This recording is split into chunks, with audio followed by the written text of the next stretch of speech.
welcome you all. This session is going to be talking about managing infusion-based therapies.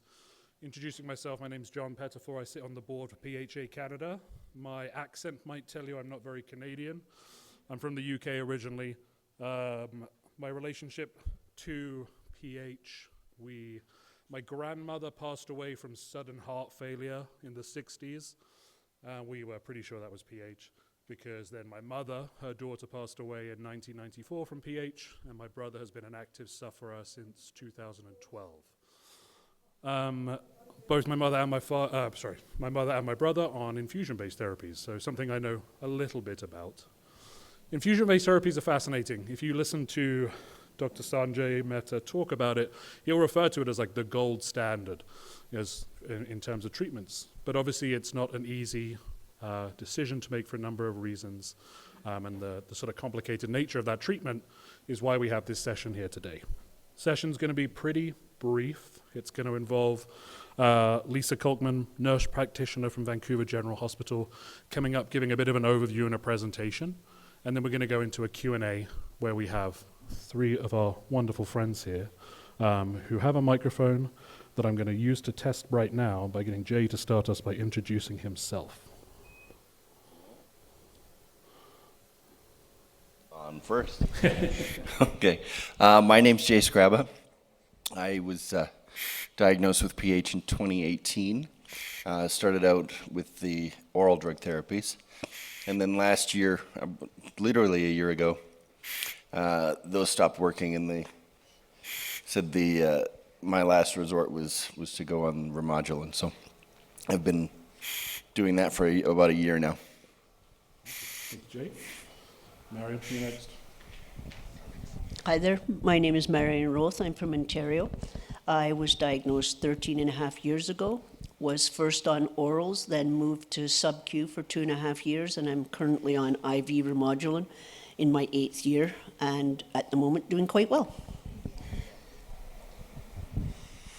Hi, I'm Kate Salonga. I'm from Vancouver, and I was diagnosed in December 2018, and I have been on IV Caripul since then. Wonderful, thank you very much. I'm going to invite Lisa up with a small round of applause, and we'll start the presentation. Okay. Advancing slides. How am I doing that? Anyone? You do it? There's a clicker? Oh, awesome. Thanks. Perfect. Wonderful. So most of you know me. I'm Lisa. I'm the nurse practitioner from the Pulmonary Hypertension Clinic at Vancouver General Hospital. I've been working in the field of pulmonary hypertension now for 12 years. And one of my main roles in the Pulmonary Hypertension Clinic in Vancouver is talking to patients about these IV and subcutaneous therapies. I've seen it all. I know what the ideal is, and then I know with what you have at home. I'm going to give a very brief presentation because I think the real value and the knowledge actually doesn't exist here. I think it exists over here with the people who are actually living with these therapies on a day-to-day basis. And if you really want more information, PHA Canada filmed me talking about any tiny little detail about sub-Q Remodulin, IV Remodulin, IV Caripul, and it's on YouTube. It's 2 hours long, so get some popcorn, low sodium, put your feet up, relax. And I'm just going to quickly flip through a few things to set the stage. If you have more questions, I'm around all afternoon. Come find me. My email address is also on the PHA Canada website. Happy to answer that. I can't always address your particular medical situation unless you're a patient of mine, but I'm happy to answer general questions because I don't know all the details of your health, and so I can't necessarily help make those medical decisions, which your team will be able to make. So as we talked about this morning, it's an unfortunate thing. Pulmonary hypertension is a progressive disease for which there is no cure. And we both know as healthcare providers and as researchers that these are absolutely 100% the best medications that we have to treat pulmonary hypertension. So when you take a pill, it has to go into your stomach. It needs to be absorbed, go into your bloodstream. Sometimes it has to go through the liver and be changed into something else before it can go out into your lungs. And being on an infusion helps take out some of those complex things that need to happen in our body. And that's why they tend to be one of the better medications we have to treat pulmonary hypertension. So what do they do? Again, when we were listening to the physicians this morning talk about sotatercept, the blood vessels of the lungs are very complex. There are a ton of signaling systems in our lungs that either tell us to squeeze down the blood vessels in our lungs or relax the blood vessels in our lungs. And so what these medications do is they basically replace a natural substance your body should already be making in a very physiologic way. So normally you have your body shooting out prostaglandin or prostacyclin, and for whatever reason in pulmonary hypertension, you're no longer doing that. And so when we're giving you an infusion, we're basically replacing what your body physiologically should be doing anyhow and are not. When do we use them? So typically I meet patients with pulmonary hypertension in one of two cases, and this is slowly changing over time as we have more and more medications to treat pulmonary hypertension. So this particular slide is from the World Symposium in Barcelona that was just put on in a few months ago that I had the pleasure of attending. And this kind of talks about when it is that we're going to use these medications for patients who have pulmonary hypertension, okay? Sometimes I meet you in the hospital, okay? So maybe you've been short of breath for a while and you didn't realize that there was something happening to you, or maybe there was a lot of other overwhelming circumstances in your life that were taking priority, or maybe you were out there in the world trying to get help, walking into emergency departments, talking to your family physician, and being told that you're short of breath, that you're anxious, that you're overweight, that you just need to exercise, okay? For whatever reason, we've met you, the disease is quite advanced, and we need to start with the best medications that we have to treat pulmonary hypertension. The other time that I meet patients is kind of towards the other end of the thing, where you've tried one oral medication, a second oral medication, maybe even a third oral medication, and now those treatments are failing, the disease is progressing, and we need to start on these other medications, okay? And so, this isn't just us thinking that it's time. There's a lot of science and research based on registries that has gone into determining when is the right time to start on these medications, because there are risks obviously associated with these medications as well. So this is a very careful, thought-out decision by your healthcare team, and we definitely take your opinion into account. So we collect a ton of information about you, and as annoying it is to have all these tests and answer all these questions every 3 months, these are very, very important things because they really help us tell, are you doing well? Are we concerned about you, or is this an emergency? Okay, so these are things you tell us or things we measure. So they can be things like, are you retaining fluid? Are your symptoms progressing rapidly or slowly? How does your pulmonary hypertension affect you? Last month you were getting your own groceries, vacuuming your floor, mowing the lawn. This month, it's kind of hard for you to get dressed or go to the bathroom. You're exhausted all the time, you're retaining fluid, you're going in and out of hospital, and that really helps us determine which medication is going to be best to start you on. So what are your choices? Again, 2-hour-long presentation on YouTube, but I'm going to go over these quickly. So the first one is IV Caripul. It's a really excellent medication that we have to treat pulmonary hypertension. I have about 30 patients at any given time in British Columbia on this, living relatively good lives, okay? So basically, you go down to the interventional radiology department, well, down in my hospital, maybe it's across or up in your own community, but in Vancouver, the interventional radiology department is downstairs. You get a tunneled IV line placed. It's a day procedure. It happens in the morning. Typically takes about an hour, and if you can tolerate your heart catheterization, you can probably tolerate putting this IV line. 90% of my patients tell me this is easier than they thought it was going to be, and 10% of them say, if I have to do that again, Lisa, I'm tracking you down, finding out where you live, and torturing you in your sleep, okay? Huge range, but honestly, most people, again, if you found your procedure, the heart catheterization okay, it's not as bad as you think it's going to be. The purple line is what the line looks like immediately after the procedure. The white line is what it looks like after the skin heals up. Some people have problems with infections, rashes around their exit sites, and they need to go without a dressing, and some people wear dressings over their exit sites for the rest of their life. You can see on the picture that there's an infusion pump that pushes the medication into your body slowly over 24 hours a day. There is a little cassette, and part of the process of in your British Columbia, it sounds like you learn how to mix up your cassettes using syringes, needles. So you take a powder medication, mix it with some water, and turn it into a liquid. And then you have a beautiful Caitlin here showing you the pump and what that looks like, okay? The cassette needs to be mixed every day and changed every day. They can be stored in the fridge, so you can sit down once or twice a week and mix up the cassettes and put them in the fridge. And so then just once a day, you just need to change out your cassette or your tubing, depending on the routine that your institution uses. Sub-Q Remodulin, so a slightly different medication. Again, it lasts in the body a little bit longer, so it's got a bit of a slightly better safety profile. It's infused through a subcutaneous insertion site. So this is a little site you can put in your arm, your stomach, your leg, anywhere where you have soft tissue. It's an infusion that people often use, like if you're diabetic and you need insulin, or if you have problems with chronic pain. Sometimes people get pain medications through these kinds of devices. And it's a medication that gets drawn up in a small syringe that you can see up in the top corner. It goes into the little black pump, and that just needs to be changed every 3 days.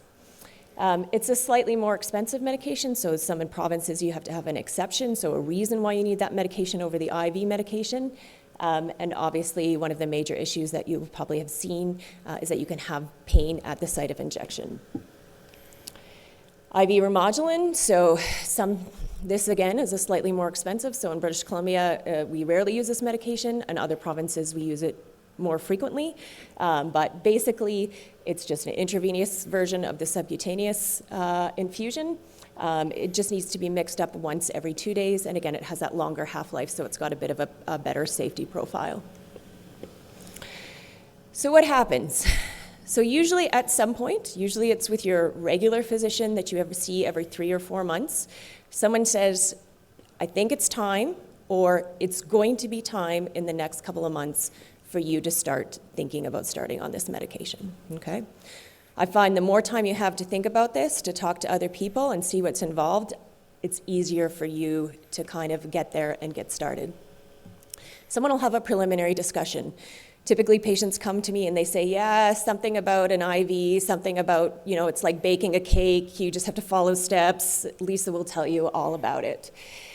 I do a bit of an assessment with you. So that assessment involves, where do you live? How far are you from the hospital?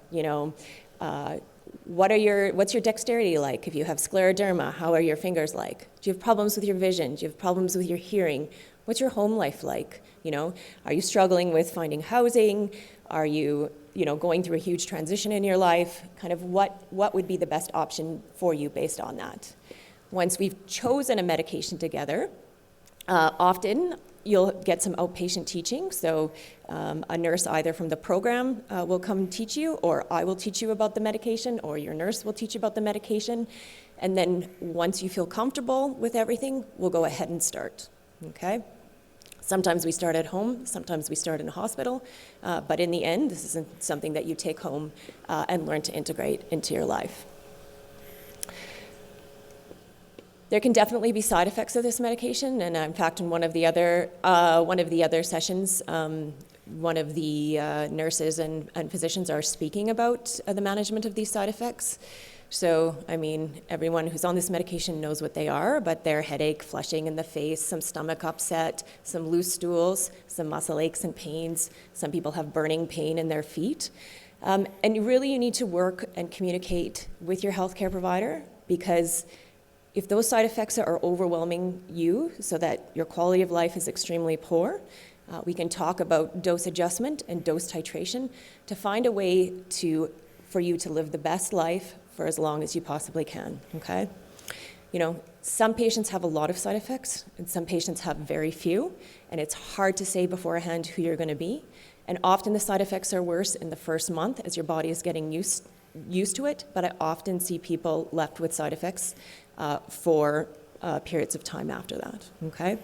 There can also be complications with each one of these medications, things like infections, things like problems with your lines or in your infusion sites that can definitely disrupt your day-to-day life.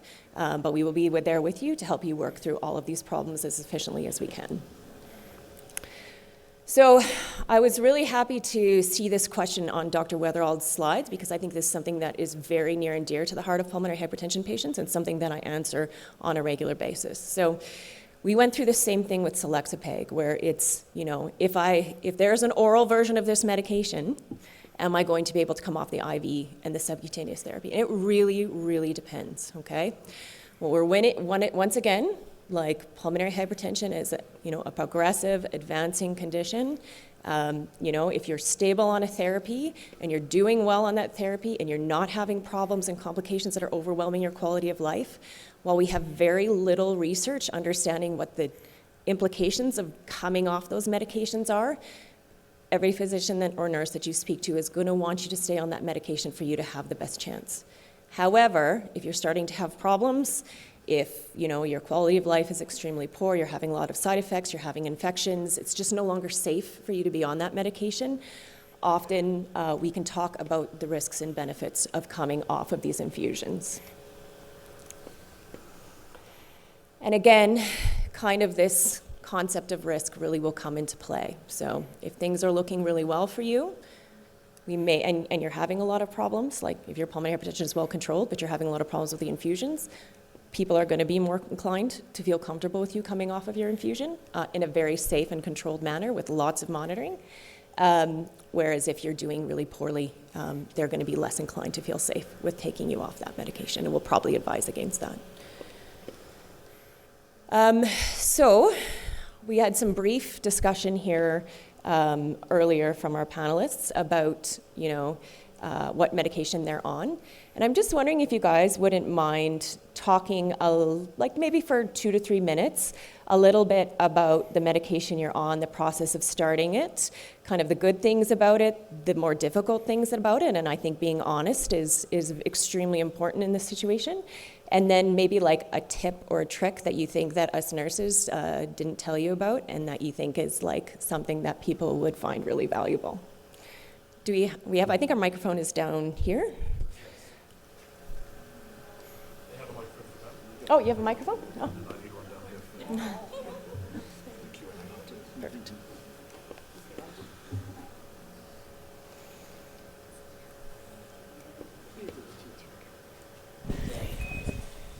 I always need an AT tech around me. First my daughter, now Jay. Again, I'm Marion. I started out with a sub-Q 2.5 years into my journey with IPH, and I did very well on the Remodulin for the 2.5 years, and then it started to no longer absorb properly, and I was having issues with absorption, and my stats were going down. I wasn't doing well. I wasn't capable of doing the many things that I enjoy doing anymore. So we opted to take a run at the IV infusion. Our selection of going to Remodulin was done with Dr. Sanjay Mehta, my family and myself. Because of the fact that we live rural, we took Caripul off the plate because it's got a half-life of, I believe, 6 minutes or something, and you start to have some issues, and when you're that far away from a hospital, you need a little bit longer half-life, and Remodulin has 4. So that was one of the reasons that we did that. I'm an up and on-the-go person. I've never been on the couch. I've always been moving and doing things. My biggest thing in life is training dogs. So I needed to be able to work with the dogs and get out and train my own dogs and train other people's dogs. So it was very important for me that I wasn't short of breath when I walked from the family room to the bathroom or up a flight of stairs or chasing a dog around a classroom. So this was a good choice for me. It has enabled me to travel. I do a fair bit of traveling. I'm going to have Darcy look the other way and say nothing because she's going to have a fit with this. Darcy is my specialty nurse from Toronto. In traveling, I do a lot of things that you're not supposed to do when you have a pump. I have some tricks and tips for you on how to travel with a pump and how to get in the water with a pump and not ruin the $5,000 pump. Okay, I've got some stuff here that I can show you if you wish to come up and see me afterwards. I do the water slides on cruise ships. I've been in the ocean with swimming with horses. You can do it all with the blessing of your PH clinic, and each one of us is in a different position, right? And an understanding of the risks and benefits of those choices. Yes. So I am happy to discuss with you individually in detail. So I have to go with the pushback because there's probably half this group is all nurses that are going, don't you say that again. You did this last year. I honestly think you should say it. And I think as long as you're making an informed choice, I am all about living your best life with this stuff. And Trust that's me. what Dr. I don't think my Mehta has doctors said. love me as much as I think they love me, but for saying things like that. But I've been very fortunate. Dr. Mehta's concept is you're the one with the diagnosis. How dare I tell you you can't? Okay, that was one of what he told me many years ago. I've asked him if I can do many, many things, and he's always said, how would you do this? Tell me how you're going to do it. And if him and Darcy said, okay, sometimes Darcy goes, no, no, no, no, no. I don't hear you. Okay, so the only thing he has never gotten back onto me is when I go down the Caribbean on cruises. I wanted to go cliff diving, and he's never told me the physics of going down and coming back up. Okay, so I have to take that one off the plate. And that puts me onto another little thing with living your best life. I have a flyer out on the information table for the London Support Group is hosting a cruise to the Caribbean in 2026. You can do it, and if you can't do it, send your caregivers. Okay? It's that simple. It's very easy. You've got everything all in one go. It's all in one floating entertainment system. Hotels, restaurant, everything. Live your best life. Do it. Take that plunge.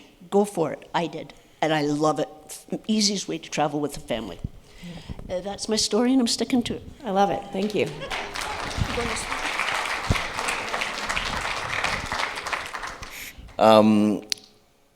While I approach it slightly differently, I do have to agree with you in that, I think one of the most important things with this disease is that you have to find a way to live in a way that still makes you feel like you, because there's so many things that we don't have control over, and so many variables that pop up and change from day to day.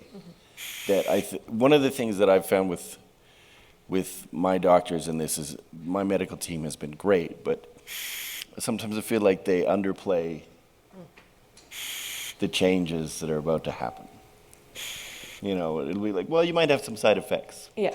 And I had very few side effects going on Remodulin, but I had terrible side effects going on Uptravi for a year.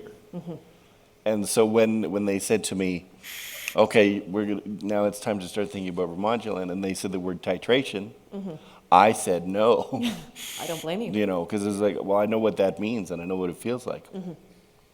But when they said, well, we don't really have an option anymore, so we're putting you on it, and I was on board with that, my first reaction was, what took me so long? Right. It wasn't, there are some changes and things that you have to deal with in terms of managing, new things in your life. But it wasn't bad at all. Right. Really, yeah, like I said, there are a few things that occur. Like, if you have a few site rejections in a row, then that might mean, like for me, I usually have site pain for 10 days. And it can be severe to the point where I might not get out of bed for a day or two. So working, like a 9 to 5 becomes hard in that scenario. But if you reject a site and have to do that 3 weeks in a row, that can be pretty mentally challenging.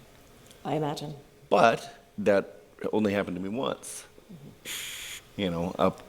Most of the time it's okay, 10 days, and then it goes away for 5 to 6 weeks while your old sites heal and everything's fine. So, yeah, you know, I would say that, at least my experience with it, it was a relatively easy transition. And like I said, the side effects were minimal.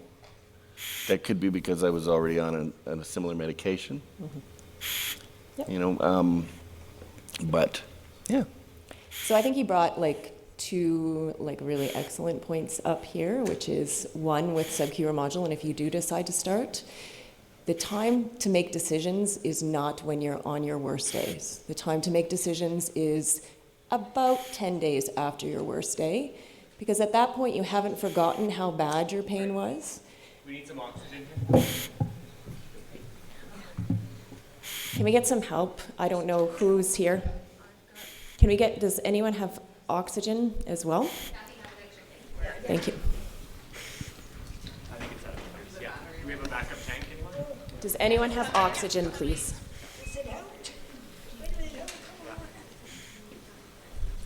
My apologies to everybody here.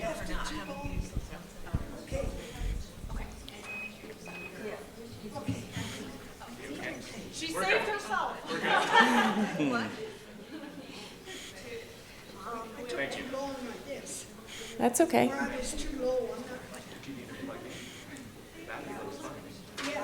Oh, you just swapped it. Okay, I just want to take a moment here and let everyone settle and regroup. Okay?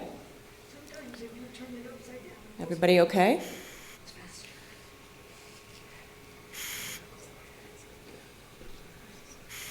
There's great talk on oxygen therapy happening later today. And I just want to acknowledge how difficult it is for people who are on oxygen at this moment, right?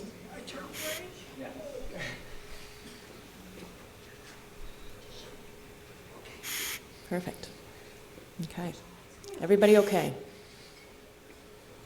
We're good? Okay. All right. If anyone needs to talk to me afterwards, you come find me, we'll chat. All right. So the 2 points that he brought up that I thought were really helpful, again, was, the site pain can be bad, and choosing to come off of it when the site pain bad is not the right decision, but also staying on it when the site pain is, when you've had multiple days where you don't have pain because you're afraid of change, is also not the right decision, okay? So changing between these therapies is an option. I've had people on sub-Q Remodulin for 10 years who have great sites, who have no site pain, and who are doing really well. That is the medication for them. I have people who've had horrible site pain, who cry, who skip work. Sometimes it's time to think about another medication, okay? The second thing that you talked about that I wanted to bring up, I've forgotten. So I will work on that while Caitlin is talking.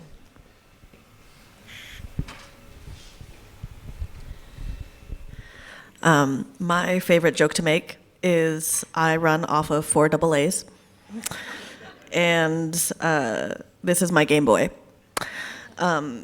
Caripul and the CAD Legacy pump is kind of a different kind of high maintenance. Like, there's a lot more supplies involved. I didn't think when I kind of first got on the medicine, I realized how many boxes and deliveries and logistics that I would have to kind of be on top of, and that's really like the big time suck, unfortunately. But once I actually get my little, cassette of breathing juice ready to go, it's like I don't have to move my site around. It just stays there. I just, I don't really have to worry about Hell Week, as they call it. And I kind of prefer something that just stays, like, as far as like the body goes, I would prefer it to be low maintenance and constant. That being said, getting here was a challenge. I was one of the patients that did not threaten Lisa, but I did not have a good time getting my line installed. I think that I don't know if I have a Broviac or Hickman line, to be honest, and I'm pretty sure. A Hickman. Okay. Something, apparently there's a difference. I didn't know that.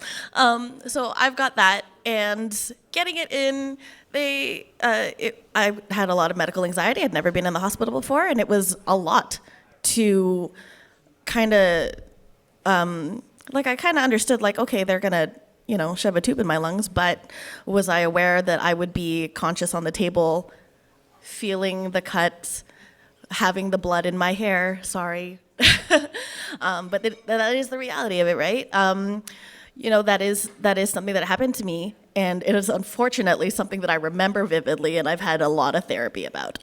I actually think that a PICC line procedure is worse. They're like, no, the needle is like the dentist. And I'm like, yeah, it's a long needle that's going into your arm, and you're not having a good time for it.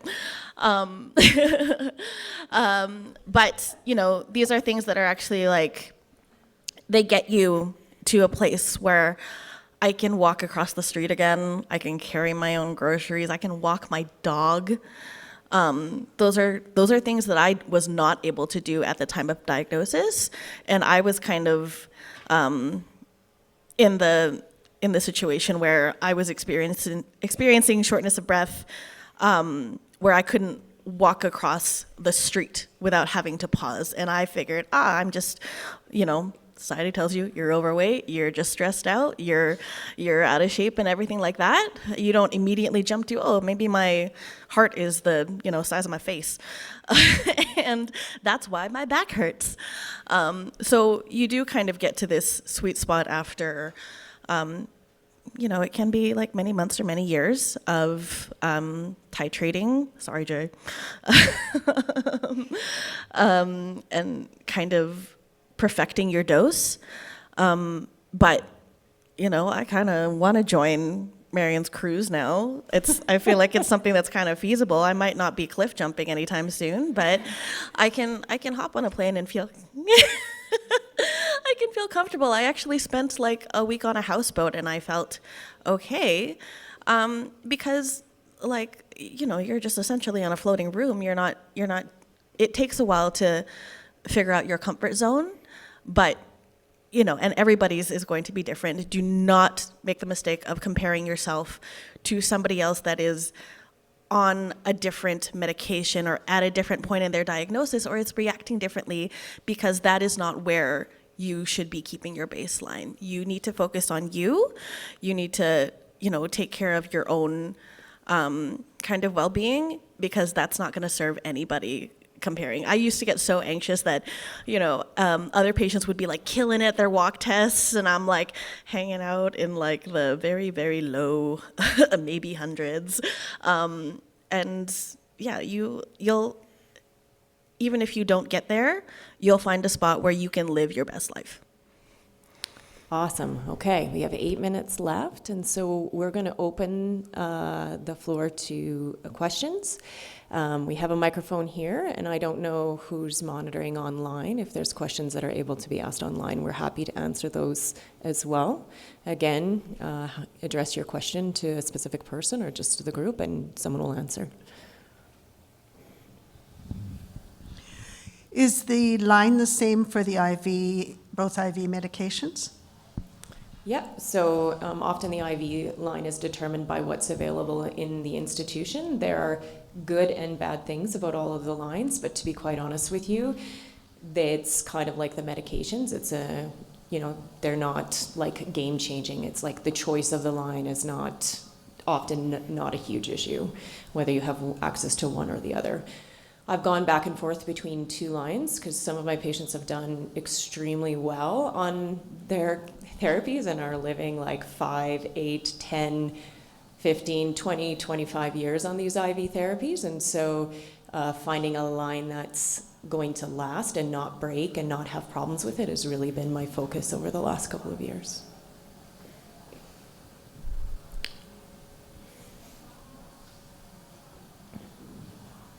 Keep asking. How many times do you have to change the line? How often would you need a new IV site? How often do you need a new IV site, ladies? This is going to test me if I'm still keeping up with things. So my routine is I usually switch out, there's There's the thing that comes out of you. I think she's and then- talking about the implanted line itself. Oh, okay. Yes. So I had this really fun moment a couple years into my diagnosis where my line actually fell out of my body. Um, and this is not a common thing. I was actually taking really, really good care of it once we actually, figured out my skin allergies and all of that. That everybody's body is gonna take to, something foreign in their body differently. There are some patients who 6 months at a time, they would get an infection and then they'd have to switch it over. I was fortunate enough to not have to experience that. And what happened was I just looked on the ground having lunch with my friend, and the part that should have been inside was outside. But that being said, I was lucky enough to just kind of rush through the hospital, and they were like, okay, well, we'll stick you on a regular IV for the time being. And then, because it was a weekend, we can stick you on a PICC line, and then move you to the Hickman again. And I think this is an important message that they do emphasize in the hospital, and I think it needs to be reemphasized throughout your diagnosis or throughout your health journey even. It is important to advocate for yourself. It is going to feel awful contradicting some of the other health technicians that are in, but if they say, don't let people flush your line, do not let people flush your line. Get that tattooed on your forehead, for crying out loud, because it will feel awful. And I actually, had to have somebody reach out to Lisa directly and be like, oh yeah, she's right. You shouldn't be flushing my line. Oh, weird. But yeah, so I had to advocate for myself to say that I don't want the PICC procedure. I will stick it out on this IV, and yes, it'll hurt my arms, it'll hurt my nerves, but I would rather put myself through that pain than go through the PICC procedure pain before waiting for my Hickman line on Monday, which is when they could actually do the procedure. So that is something it's not it expires after 2 years or X amount of time situation. If you're keeping, everything sanitized, doing your upkeep and everything like that, then you can have it for many years and not have any issues and not need it replaced. But, sometimes freak accidents happen. Marion, what line are you on? Pardon? I was just asking Marion what line she was on. Hello? Did you turn me off? Okay. I was on a power Hickman for 7.5 years and got a hospital-created infection just this spring.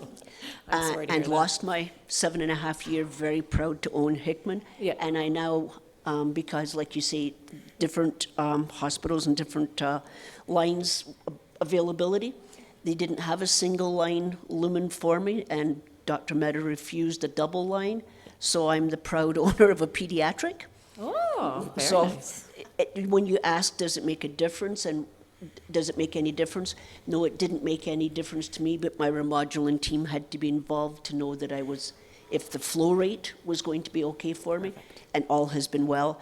And this just happened. I got my stitches out Thursday morning and flew Thursday night. There you go. So the way we do it in Vancouver, and it sounds very similar from Marion's experience in Dr. Mehta's center, is once you have your line, typically we don't change it unless there's a problem. So those problems can be tiny holes in the line, the problems can be infections, and the problems can be accidental dislodgement. So you accidentally pull out your line. Again, sometimes there's things that we can do to prevent that, because you need your veins. You need your veins for being in the hospital, getting antibiotics, getting medications, or if you're going on for lung transplant. And so we don't routinely change them unless we need to, because we want to try to keep a line for as long as we can. And again, to minimize the time you have to spend in hospital and be out there trying to enjoy the rest of your life. Any other questions? So this will be the last question. Is there a patient that wants to ask a question? Is there a patient that wants to ask a question? I think you can. I'm Darcy. Marion, don't cliff dive. As the Remodulin nurse in the community who comes in and does the education around the pumps, both sub-Q and IV, is there something that we could do better, or something that we did not prepare you for in advance of going on the therapy while we were doing our education. And this could go for all Thank three of you. I'm So whether, I'm interested in this question. yeah, as well. and so for all three of you, whether you're a healthcare provider in the hospital or you're a nurse in the community, while we were educating you on the pump and preparing you to start medication, is there something we didn't do that we could do differently? And I have a very strong ego, so just have at her.